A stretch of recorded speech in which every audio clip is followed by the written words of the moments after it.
Olá, meus amores, bom dia, tudo bem com vocês? Sejam bem-vindos a mais uma aula de ciências. Hoje nós daremos continuidade ao assunto que nós já estamos debatendo aí, né, ao longo das aulas. Então, nós daremos continuidade, nós estamos trabalhando sobre energia, né?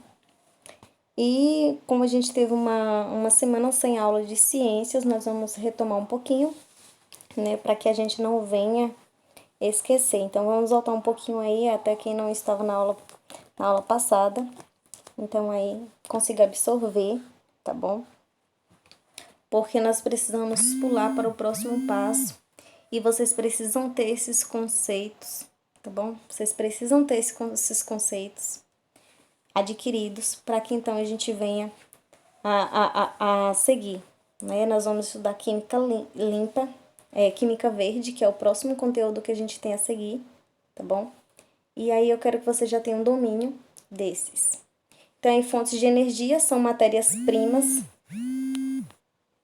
Fontes de energia são matérias-primas que direta ou indiretamente produzem energia para movimentar as máquinas, os transportes, a indústria, o comércio, a agricultura e casas. Então, a gente tem o carvão, o petróleo, as águas dos rios e dos oceanos, o vento e certos alimentos que são exemplos de fontes de energia, tá? E aí a gente tem energia que é renovável e não renovável.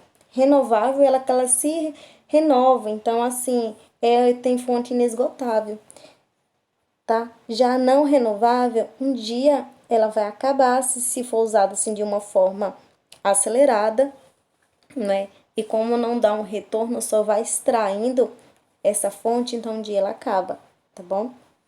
Então, as fontes de energia ou recursos energéticos podem ser classificados em dois grupos: energias renováveis e não renováveis, tá bom?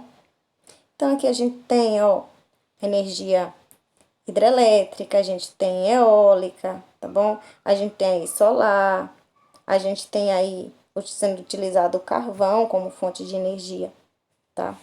Então, a gente tem vários tipos de energia, também é utilizada aí a energia,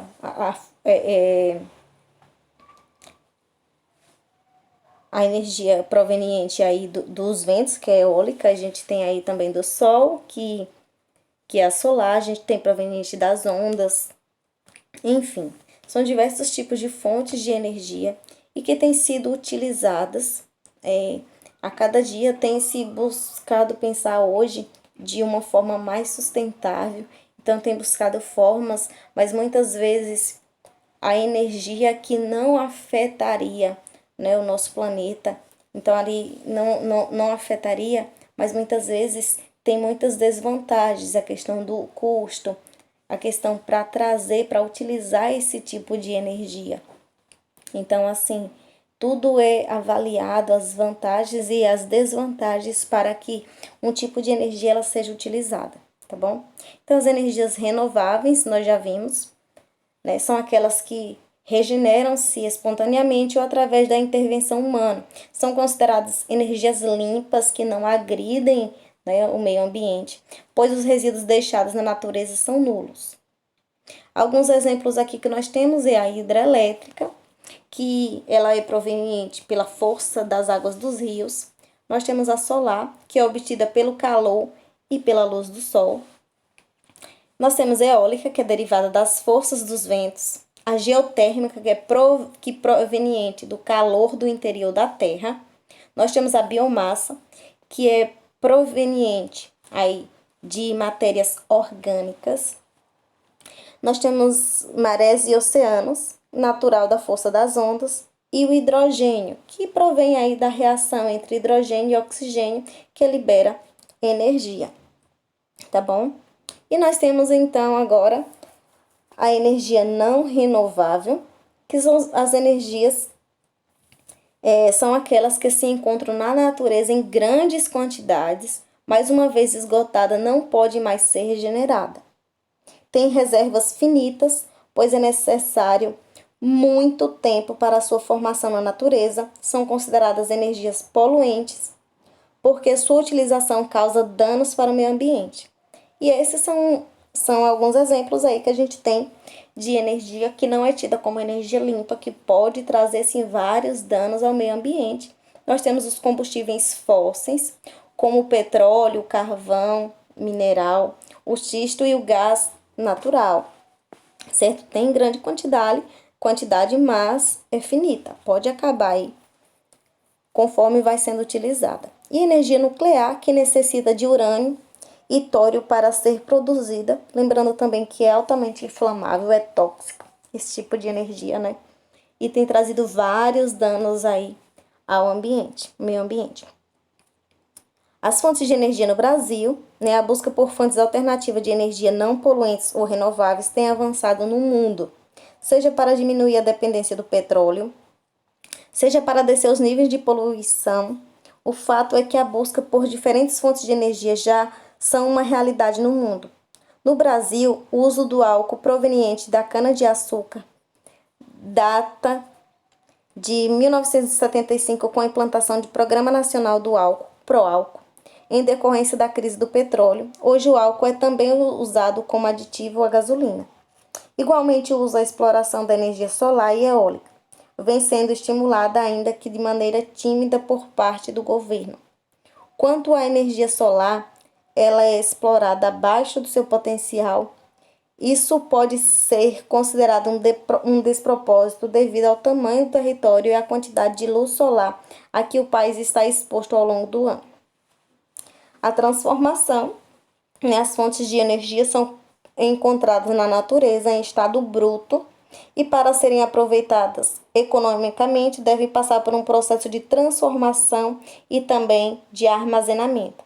A água, o sol, o vento, o petróleo, o carvão, o urânio são canalizados pelo ser humano e assim toda a sua capacidade de produzir energia será explorada.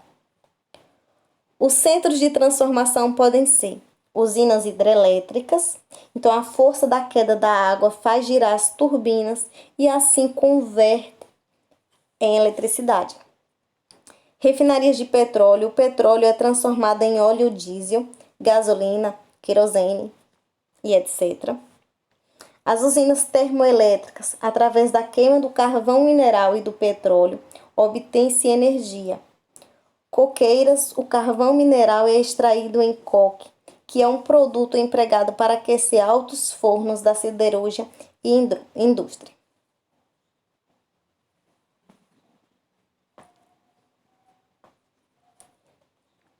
E isso é tudo. Eu solicitei vocês que fizessem uma pesquisa sobre química verde. Eu recebi pouquíssimas pesquisas. Então, assim, gente, por favor, me enviem. Isso atrapalha muito o rendimento de vocês. Não deixem de fazer, honrem esse compromisso, né? Nós, professores, estamos totalmente empenhados. Então, assim, nos ajudem, se ajudem, né?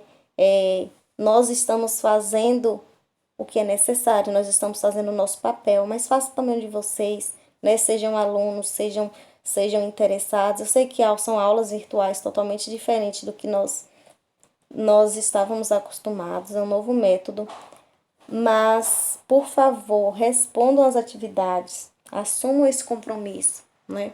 Porque presencialmente ou virtualmente a educação ela não pode parar. É um compromisso que todos nós temos que fazer e honrar, viu? Eu estarei passando a atividade para vocês. Respondam a atividade, me enviem, né? Eu troquei de celular e agora eu tô organizando a questão do Google Sala de Aula para a gente voltar a usar. Então, assim, eu vou enviar no grupo a atividade, mas eu também tô organizando para a gente voltar a utilizar lá, para a gente tá postando lá, porque são muitas atividades e não tem memória de professor que aguente receber tantas atividades. Então, assim, o celular começa a travar, tá bom? Então, assim, vocês estarão fazendo atividade assim que eu conseguir, né? Para que a gente consiga voltar novamente a utilizar o Google Sala de Aula, vocês irão estar postando as atividades lá, tá bom? Então, beijos e até mais.